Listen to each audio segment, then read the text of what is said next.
A Charlotte County tourist attraction could be forced to give up its prime location. The Peace River Wildlife Center has been in Punta Gorda's Ponce de Leon Park for more than 20 years, but a mistake dating back 27 years is now clouding the center's future. 4 New Corner's Lisa Greenberg explains the problem and how a compromise with the city could save the day.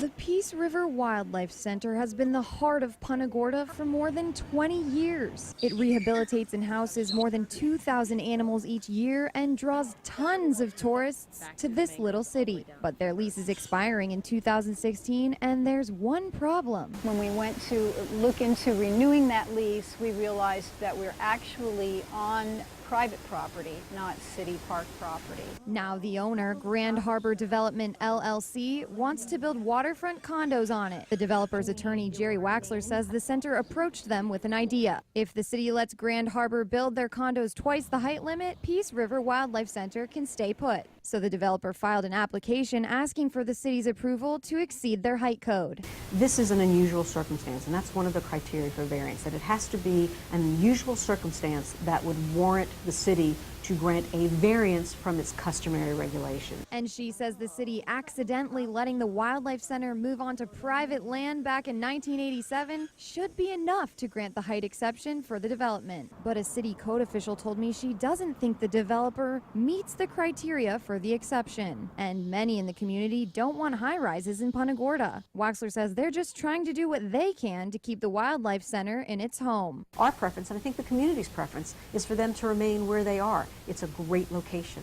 for the Wildlife Center, and we'd like to work with them to find a way for them to do that. For now, Robin Jenkins of the Wildlife Center tells me they're just trying to make light of the situation at hand. Regardless of whether he gets his variance or not, Peace River Wildlife Center will go on, and we will continue with our mission. And the Board of Zoning Appeals is meeting tomorrow to discuss the developer's request to exceed city code. At that meeting, the board will hear from both city zoning staff and the developers to decide if the request should be granted. City Council will take up this issue at its meeting on October 15th. So what do you think about this situation? We want to hear from you. You can call us at 239-206-FOX4 or send us an email to news@fox4now.com.